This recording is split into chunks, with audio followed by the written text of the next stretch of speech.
Hello guys, আজকে আমি আবারও চলে এলাম একটা মজাদার রেসিপি নিয়ে। তো তোমরা দেখতে পাচ্ছ এখানে আমি একটা কেক বানিয়েছি। তো কেকটা কিসের কেক হচ্ছে তার জন্য তোমাদের পুরো ভিডিওটা দেখতে হবে। কেকটা খুব খুব সফট আর খুব সুন্দর খেতে হয়েছে। চলো ভিডিও স্টার্ট করা যাক।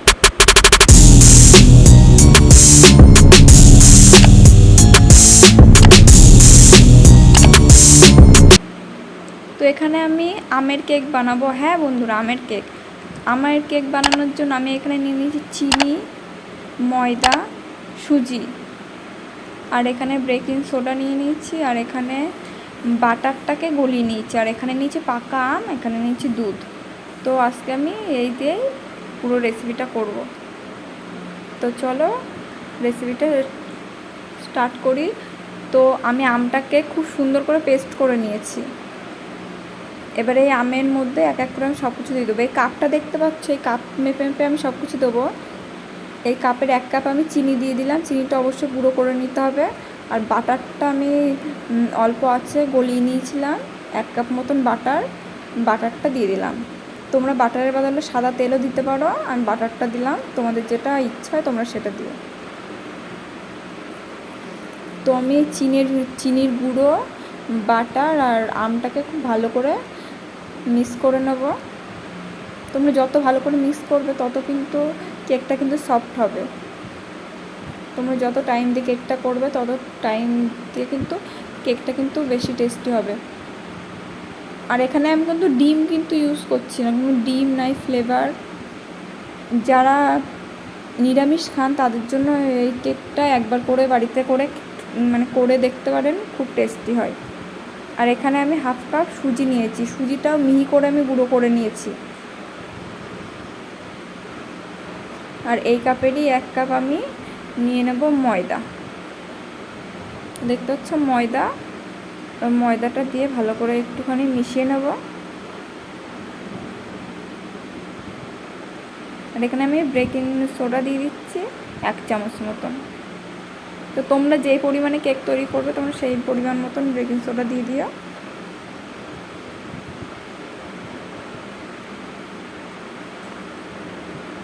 আমি চিনি দিয়েছি যেহেতু, তাই একটু লবণ দিয়ে নিলাম যাতে চিনি আর লবণের টেস্টটা সমানভাবে থাকে।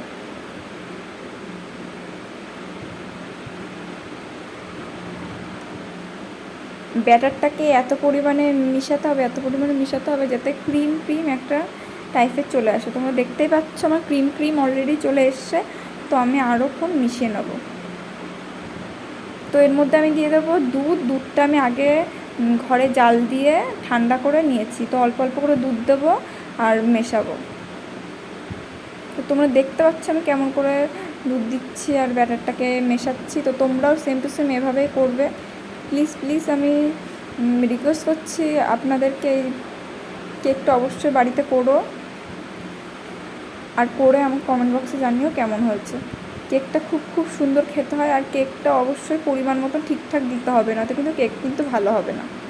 তো আমি আবার একটু দুধ দিয়ে দিলাম। দুধ দিয়ে ভালো করে ফেটাবো।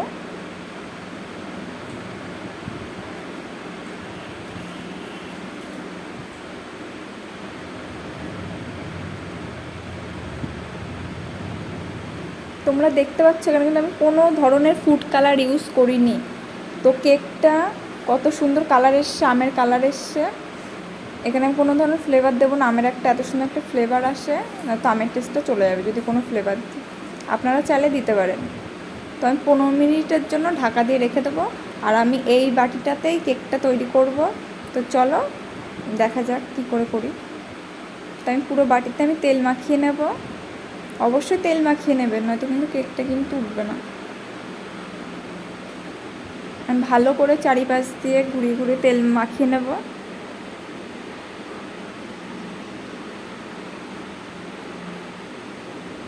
তো তোমরা দেখতেই পাচ্ছ আমার তেল মাখানো হয়ে গেছে। তো এই যে আমি বাটার পেপারটা কেটে রেখেছি এই বাটির সাইজে। আপনাদের কাছে যদি বাটার পেপার না থাকে তাহলে আপনারা ময়দা বা আটা দিয়েও করতে পারেন। চারিপাশ দিয়ে আটা ছিটিয়ে দেবেন, তো কেকটা ভালোভাবে উঠে যাবে। তো আমার কাছে বাটার পেপার আছে, আমি বাটার পেপার দিয়ে দিচ্ছি। তো আমি বাটির চারপাশেও বাটার পেপার দিয়ে দেবো। ওই সাইজের আমি কেটে রেখেছিলাম।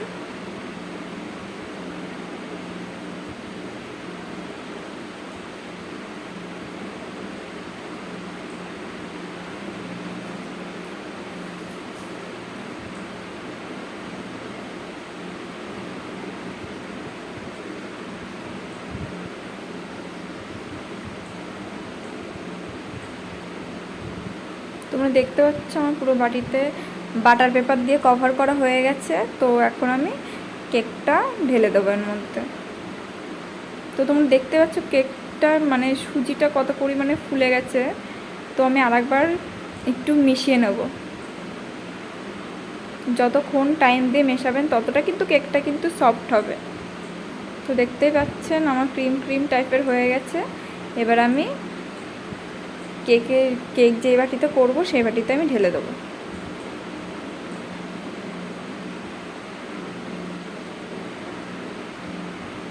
অবশ্যই উঁচু করে ঢালবেন, তাহলে যত হাওয়া বাতাস আছে বেরিয়ে যাবে।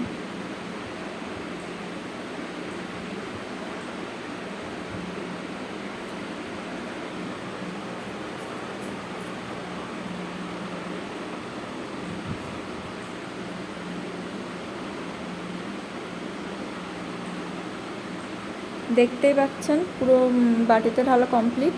এবার একটু আমি ঝাঁকিয়ে নেব, কারণ যদি কোথাও ফাঁকা থেকে থাকে বা হাওয়া বাতাস শুকে থাকে তা সেটা কাভার হয়ে যাবে।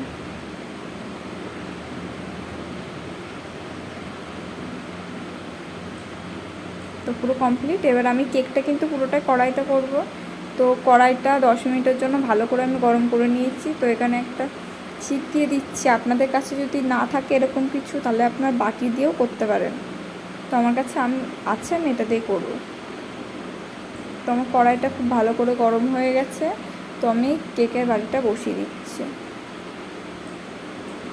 এবার আমি ঢাকা দিয়ে রাখবো, একদম কম আঁচে করব। এবার টাইম কতটা লাগলো সেটা আপনাদের জানাবো। এই যে আমি ঢাকা দিয়ে দিলাম, অবশ্যই মাথায় রাখতে হবে যাতে কোনো হাওয়া বাতাস বাইরে থেকে যাতে যেতে না পারে। দেখতে পাচ্ছ ফুলে গেছে। তো আমি একটু দেখবো চামচ দিয়ে। তো আমার ভেতর থেকে কেকটা এখনো হয়নি, আটটু হবে। তো চলো কেকটা হোক, তারপর দেখা যাচ্ছে। তোমার কেকটা পুরোপুরিভাবে তৈরি হয়ে গেছে। তোমরা দেখতেই পাচ্ছ কতটা সুন্দর হয়েছে। খেতে কিন্তু এটা খুবই খুবই টেস্টি হয়।